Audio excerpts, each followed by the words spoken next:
Queda nas ações nos Estados Unidos, queda nas ações aqui no Brasil. Índice de ações no Japão batendo recorde de queda nos últimos 40 anos. Fundos imobiliários caindo também. E o dólar subindo. E por fim, o Bitcoin também caindo e caindo bastante. O que está acontecendo? Será que a gente vai viver pelos próximos meses uma crise severa na economia e nos mercados? Por que isso está acontecendo e o que você deve fazer, você vai ver nesse vídeo. Então bora pro conteúdo. Antes de começar, eu gostaria que você curtisse esse conteúdo, se inscrevesse no canal para estar sempre antenado com as novas informações que a gente vem compartilhando por aqui e, obviamente, compartilhe esse conteúdo com quem também tem interesse em aprender mais sobre finanças e investimentos do modo correto, com analistas de investimentos profissionais. Olha só, eu preparei um breve roteiro para você entender aqui o que a gente vai falar nesse vídeo, tá? Primeiro eu vou ressaltar o que está acontecendo, quais são as principais movimentações que a gente está observando nos principais veículos, nos principais ativos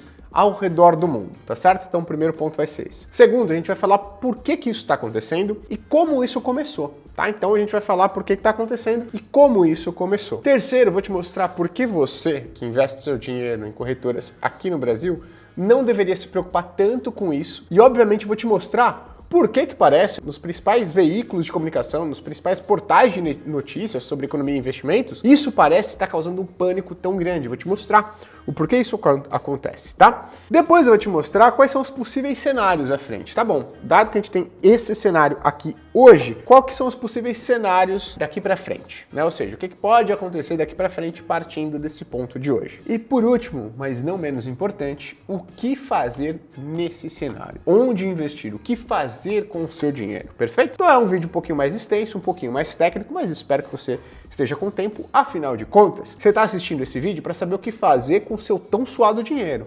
beleza? É o seu futuro que está em jogo aqui, o da sua família, então presta atenção. Bom, primeiro, o que está acontecendo, Gui? Os principais ativos de renda variável no mundo estão se desvalorizando de maneira bem relevante. Vou citar aqui 3 principais índices de ações ao redor do mundo. Vamos começar olhando o S&P.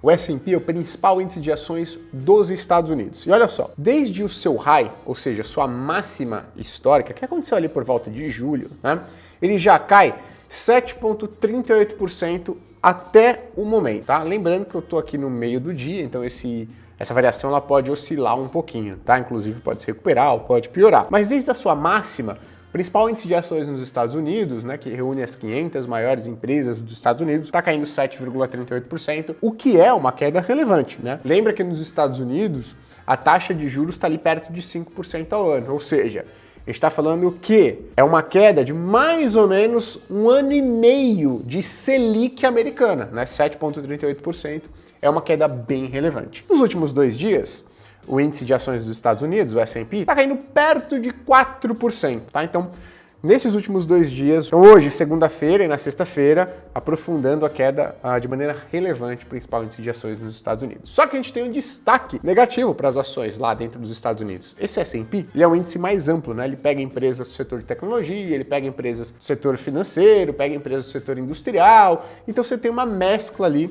de diversos setores dentro desse principal índice de ações dos Estados Unidos. Mas a gente vai ver que teve um setor que foi significativamente pior. Que setor foi esse? Setor de tecnologia.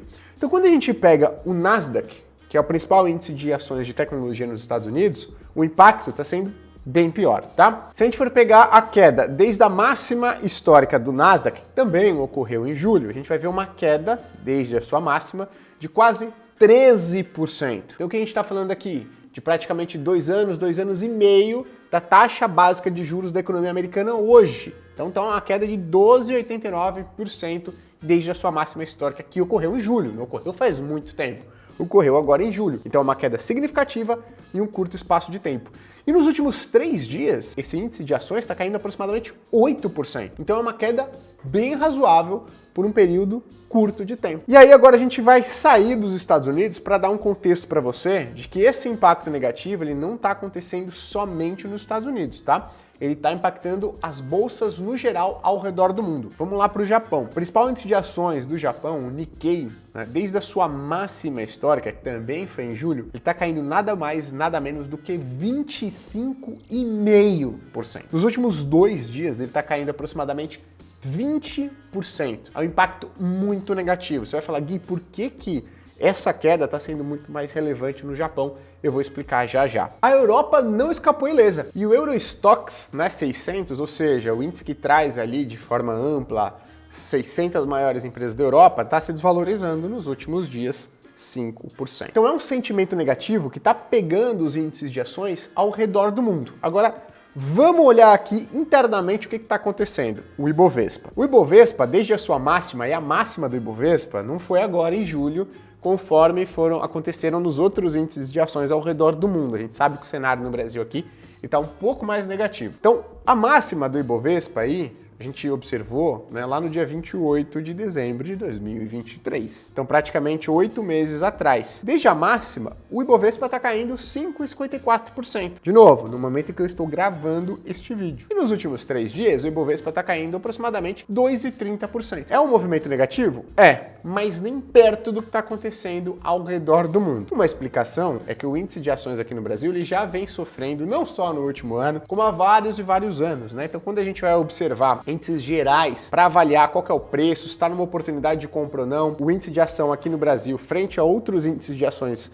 ao redor do mundo, a gente vai ver, por exemplo, o índice preço-lucro, que o Brasil ele já está amassado há muito mais tempo. Ou seja, um cenário negativo para ações ao redor do mundo acontecendo agora impacta a Bolsa Brasileira? Sim, mas ela já está num patamar tão baixo, tão deteriorado, que impacta menos. Já as ações nos Estados Unidos estão em um patamar bem esticado, né? Quando a gente vai analisar aquele índice preço-lucro, a gente observa que, poxa, estão pagando um múltiplo relativamente alto, principalmente com as ações de tecnologia. Então é mais fácil a gente observar quedas maiores nesses índices que estão teoricamente mais esticados do que em índices que estão já bem amassados, como é o caso do Ibovespa. Então a gente está vendo que não é um movimento focado só aqui no Brasil, ou só nos Estados Unidos, ou só na Europa, só no Japão. Está acontecendo no mundo inteiro, tá? Agora vamos entender o porquê isso está acontecendo. O principal movimento que está gerando isso é a queda na expectativa de atividade nos Estados Unidos. E esse movimento ele pode ter se intensificado ou se comprovado, né, ao longo dos últimos dias por alguns fatores. Então vamos lá. Principal ponto que está gerando essa queda nos principais índices de ações, tanto nos Estados Unidos quanto ao redor do mundo. O que é? Queda na expectativa de atividade nos Estados Unidos. A gente precisa lembrar que a economia americana é a maior economia do mundo. E, consequentemente, a economia americana é a principal parceira comercial de uma boa parte dos países ao redor do mundo. Se a economia americana para de crescer tanto ou enfrenta uma recessão, consequentemente, outros países, né, e outras empresas dentro desses países tendem a sofrer também um impacto negativo vindo de uma atividade econômica mais fraca nos Estados Unidos. Por exemplo, vamos pensar em uma empresa aqui no Brasil que tem forte parceria comercial com os Estados Unidos, tá? Que fornece, por exemplo, ferro para os Estados Unidos construírem os prédios, construírem as estradas e tudo mais. Se os Estados Unidos crescem menos, consequentemente, essa empresa tende a vender menos matéria-prima para lá, menos produtos para lá,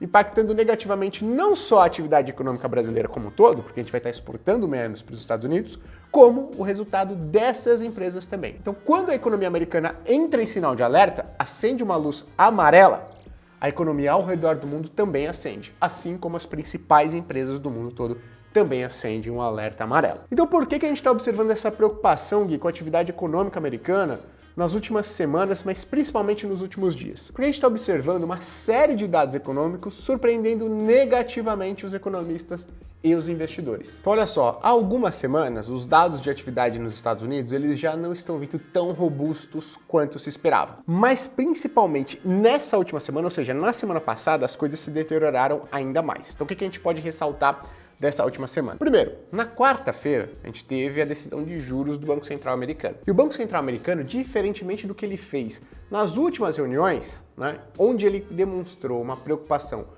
só com a inflação, nessa reunião, nesse comunicado, ele falou o seguinte: olha, eu estou olhando a inflação, porém, também estou olhando a atividade econômica americana. Opa, os investidores já pensaram, opa, se ele está olhando a inflação, mas agora também ele está dando uma ênfase nos indicadores de atividade, talvez ele esteja um pouco mais preocupado com a atividade do que antes. Então isso já acendeu um alerta ali para os investidores. Se o Banco Central americano está vendo alguma coisa que está impactando negativamente a atividade, talvez a gente precise ficar um pouquinho mais atento. E essa visão, ela foi corroborada nos dados seguintes. Então isso aconteceu na quarta-feira, né? Na quinta-feira saiu um dado de pedidos de seguro-desemprego nos Estados Unidos e ele veio acima das expectativas. Era esperado que 236 mil pessoas pedissem o seguro-desemprego nos Estados Unidos. Esse dado, na verdade, ele vem em 249, ou seja, um número maior do que se esperava, tá? Então, se tem mais pessoas pedindo seguro-desemprego, significa que menos pessoas, né, estão conseguindo emprego ou estão perdendo a sua vaga de trabalho. Outros indicadores de atividade, né, que são os famosos PMIs, também vieram abaixo das expectativas, mostrando que a economia americana, pelo menos no setor de manufaturado, está num patamar contracionista, ou seja, decrescendo de tamanho e decrescendo bem, pelo menos na leitura do mês de julho, que acendeu mais uma vez o alerta. Então, na quinta-feira, a gente teve 2 dados de atividade nos Estados Unidos piores do que o esperado. Então, pedidos de seguro-desemprego e esse dado aqui do setor de manufatura, né, que veio bem abaixo das expectativas. Show de bola! Vamos para sexta-feira para ver se isso se corroborou ainda mais e aí que as coisas azedaram de vez. Na sexta-feira, a gente teve o famoso payroll, que mostra ali, né, quantas pessoas conseguiram vaga de trabalho nos Estados Unidos. E a criação de vagas formais de trabalho nos Estados Unidos, ela foi bem abaixo da expectativa. Se esperava a criação no mês de julho de 176 mil vagas de trabalho. E na verdade foram criadas apenas 114 mil vagas de trabalho. Sabe o que é o mais assustador? É que o dado do mês de junho também foi revisado para baixo. Ou seja, houveram menos pessoas empregadas em junho do que a gente imaginava. Então foi um dado muito ruim de emprego nos Estados Unidos. E isso assustou demais os mercados. Poxa, a gente já veio de uma sequência de dados de atividade ruins, não só nos últimos dias, como nas últimas semanas. E agora, um dos principais dados de emprego mostrando o enfraquecimento do mercado de trabalho nos Estados Unidos de maneira relevante. E olha só como foi importante. A taxa de desemprego nos Estados Unidos estava em 4,1% no mês de junho. O esperado era que ela permanecesse em 4,1%, mas ela subiu para 4,3%. Ou seja, os dados de emprego nos Estados Unidos realmente vieram bem pior do que esperado. E aí pronto, esse cenário de crise nos Estados Unidos, ele se intensificou, tá? E aí a gente começou a observar já na sexta-feira queda nos índices de ações ao redor do mundo e consequente queda no juro dos Estados Unidos. Então esse movimento todo, né, ele começou com esses dados de atividade nos Estados Unidos vindo mais fraco do que o esperado. Não só da semana passada, na semana passada intensificou, mas algumas semanas já, tá certo? Então isso intensificou, na verdade, na semana passada, mas já vem acontecendo há algum tempinho. Aí você deve estar se perguntando o seguinte, Gui, mas entendo, o temor é de uma recessão nos Estados Unidos. Como a bolsa japonesa está caindo muito, muito mais do que os principais índices de ações nos Estados Unidos? E é uma pergunta interessante e muito válida, tá? O Japão, a moeda japonesa, é conhecida por ser o famoso carry trade. O que é o carry trade? Os investidores, né, queriam se alavancar.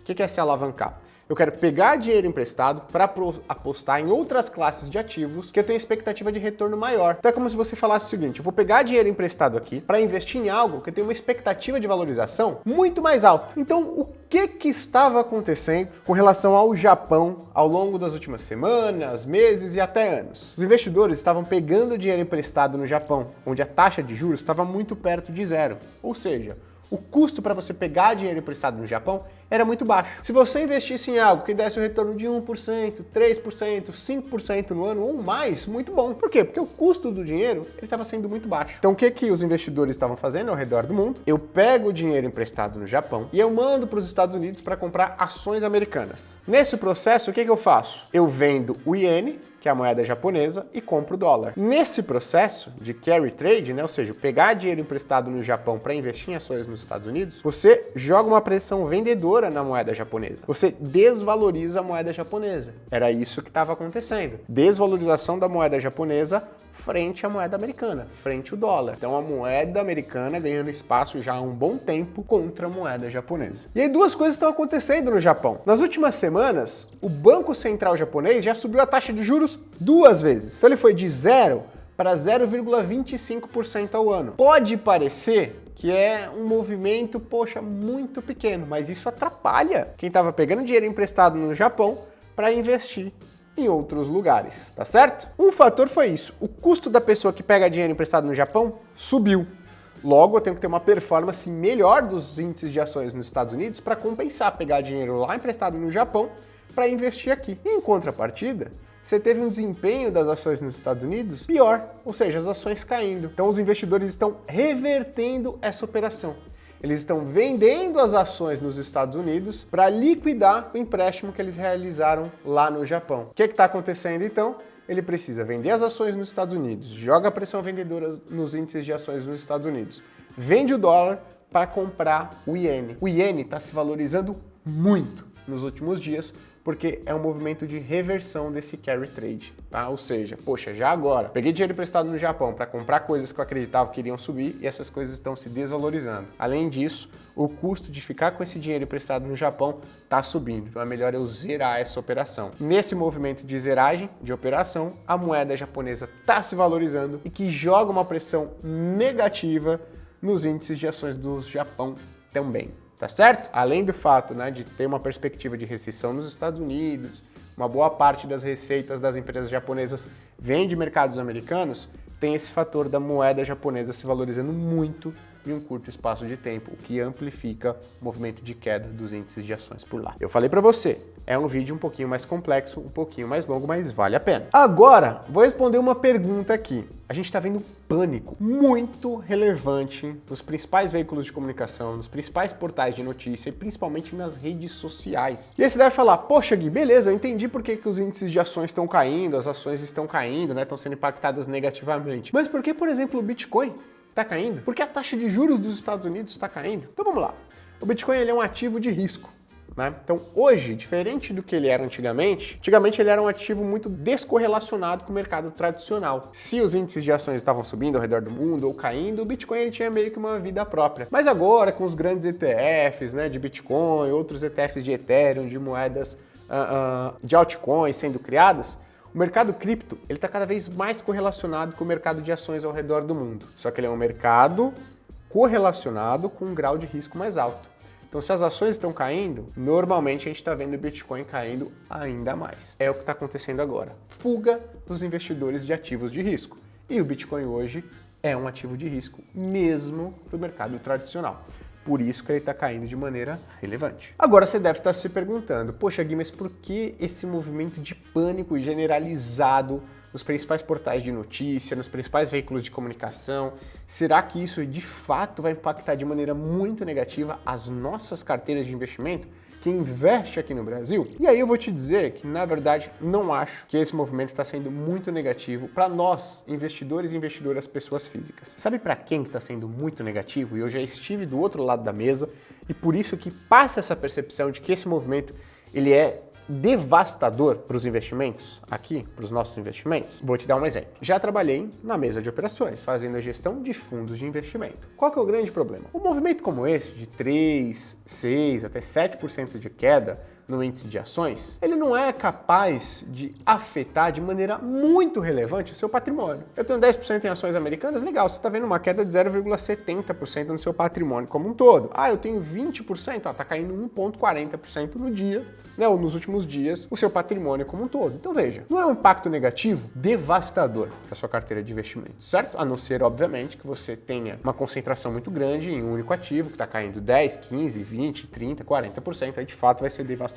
para você, beleza? Mas você tem uma carteira diversificada, com uma exposição aqui em ações internacionais, uma exposição em renda fixa internacional, uma exposição em renda fixa aqui no Brasil, em ações aqui no Brasil, fundos imobiliários, esse movimento ele não está sendo devastador para você. Mas por quê? Uma boa parte do mercado, né, está publicando notícias como se de fato esse movimento fosse devastador. Porque é o seguinte, quando você está sentado numa mesa de operações, fazendo a gestão de um fundo de investimento, tem um grande problema. A sua remuneração, ela é afetada com base na performance que você consegue gerar acima dos seus respectivos benchmarks, ou seja, acima dos seus respectivos índices de referência. Então, se eu, Gui, estou fazendo a gestão de um fundo multimercado e por um acaso eu estou comprado em ações nos Estados Unidos ou comprado em ações de tecnologia, o que uma boa parte do mundo estava agora, e essas ações despencam, como vem acontecendo nos últimos dias, a minha performance fica abaixo do principal índice de referência do mercado. Logo, eu, Gui, como um gestor de um fundo de investimento, eu vou ter um salário muito menor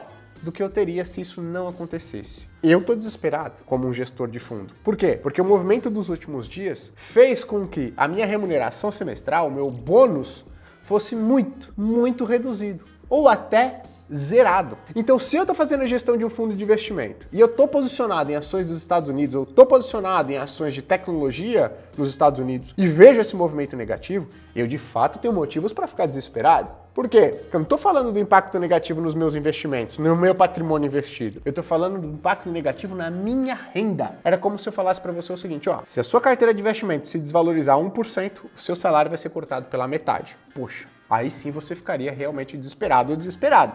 Só que não é o caso. Então o que eu quero mostrar aqui para você? Tô querendo mostrar para você que se você não trabalha no mercado financeiro e se a sua remuneração não vai ser impactada negativamente por isso, não há motivo para você se desesperar. Há motivo para gestores se desesperarem? Sim. Há motivos para quem faz as operações nos fundos de investimento se desesperarem? Sim. Por quê? Porque provavelmente a remuneração deles vai cair no semestre por conta de um momento mais negativo. A sua remuneração vai cair, o seu salário vai cair, o seu PLR vai diminuir por conta desse movimento das ações. Então, observe o impacto no seu patrimônio como um todo, de maneira negativa. Se ele estiver diversificado, não vai ser muito relevante. Então, primeiro de tudo, se acalme, tá certo? Quem está muito desesperado ou desesperada não está olhando por impacto no seu patrimônio investido, está olhando na sua capacidade de fazer receita, ou seja, do seu salário no final do ano, que aí sim pode ter sido severamente impactado. Agora você deve estar se perguntando, mas Gui, o que eu tenho que fazer num cenário como esse? Eu vou te dar uma resposta do que você tem que fazer, não em um cenário como esse, mas o que você tem que fazer ao longo da sua vida como investidor ou como investidora. Não só agora, num cenário mais pessimista, como em um cenário onde as condições normais de temperatura e pressão sejam respeitadas, como em um cenário de euforia, onde tudo está subindo de maneira estratosférica, como estava acontecendo há poucas semanas atrás. O que você deve fazer? Manter uma carteira equilibrada, com exposição a diferentes classes de ativos e ao longo do tempo ir fazendo o rebalanceamento dos seus investimentos. Ponto final. Não interessa se o cenário agora é muito pessimista, não interessa se o cenário vai se tornar muito otimista ou se o cenário segue normal. Qual que é o principal fator que vai trazer rentabilidade para uma boa carteira de investimentos? Segundo vários estudos, em um estudo da Vanguard, uma das maiores gestoras de investimento do mundo, o principal fator que vai trazer resultado para você ao longo do tempo é você ter uma carteira estrutural, ou seja, ter uma alocação estrutural, definir quais são os percentuais que você quer ter em cada classe de ativos e ao longo do tempo respeitá-los, ir fazendo rebalanceamento ao longo do tempo. Ou seja, se nesse cenário você viu as ações americanas desvalorizarem de maneira relevante, recomponha, ou aportando mais, ou tirando de alguma classe que permaneceu estável ou se beneficiou. Vai fazendo isso ao longo do tempo, não só agora que o cenário está extremamente pessimista. Se você está pensando em reduzir o risco da sua carteira agora e comprar ativos arriscados, sem seguir uma filosofia de investimentos clara, sem seguir uma alocação estrutural, eu sinto muito, mas o que todos os estudos mostram, e os nossos estudos mostram também, é que a probabilidade de você não ter sucesso, ou seja, fracassar com essa estratégia de investimentos, é muito maior do que a chance de você antecipar o seu processo de independência financeira. Mas aí você deve estar se perguntando, mas Gui, agora tudo está caindo, não é? Errado, não é tudo que está caindo. Veja só, quando a gente fala em um cenário de crise econômica, crise nos Estados Unidos, uma coisa muito específica acontece. O que é isso? Investidores ao redor do mundo correm para ativos seguros, tá certo? Quais são considerados os ativos seguros, Gui? Eu vou citar dois aqui, os principais, tá? Ouro e Treasury, que são os títulos públicos americanos. O que está acontecendo com esses dois ativos se valorizando de maneira relevante? O ouro no ano, para quem investe no Brasil, ou seja, o ouro, né, em real, já se valoriza mais do que o Bitcoin no ano, tá certo? Olha só que doideira. Os ativos de renda fixa nos Estados Unidos e ao redor do mundo estão se valorizando nesse cenário onde existe uma aversão a risco. Por quê, Gui? Porque as expectativas de juros ao redor do mundo estão cedendo. E quando você tem queda dos juros futuro, o que acontece com seus títulos pré-fixados indexados à inflação? Se valorizam. Então olha só, na carteira da Finclass, vários ativos estão se valorizando nesse exato momento. Quais são eles? Uma parte dos ativos internacionais que estão em renda fixa americana, a nossa parte em ouro e os nossos ativos de renda fixa, os pré-fixados e os indexados à inflação. Porque nos últimos dias, com a expectativa de queda de juros dos Estados Unidos, a gente observou um alívio na curva de juros do Brasil, que jogou para cima, ou seja, o que impactou positivamente os nossos ativos pré-fixados e indexados à inflação. Então talvez a sua carteira que não esteja seguindo filosofia nenhuma, ou que você fez um apanhado de ativos, esteja indo muito mal, mas não é o caso da carteira da Finclass. E vale lembrar que o assinante da Finclass tem o acompanhamento de mais de 15 analistas profissionais de todos os ativos na sua carteira. Isso fez com que a gente consiga entregar resultados bem robustos, não só ao longo das últimas semanas, como ao longo dos últimos meses e anos para os nossos clientes. Se você quer conhecer a nossa carteira recomendada, se você quer ter resultados tão bons e tão saudáveis e tão parrudos quanto os que os nossos clientes vêm obtendo não só nas últimas semanas, como nos últimos anos, clica no link aqui embaixo, assina a Finclass. Você tem 7 dias grátis para conhecer nosso conteúdo. Se você não gostar, você pode cancelar, que a gente faz o estorno total da sua assinatura, tá? Do que você pagou. Mas eu diria que se você quer se sentir mais confiante, mais confortável e sua carteira esteja mais bem amparada por analistas profissionais, conheça a Finclass, que eu tenho certeza que você não vai se arrepender.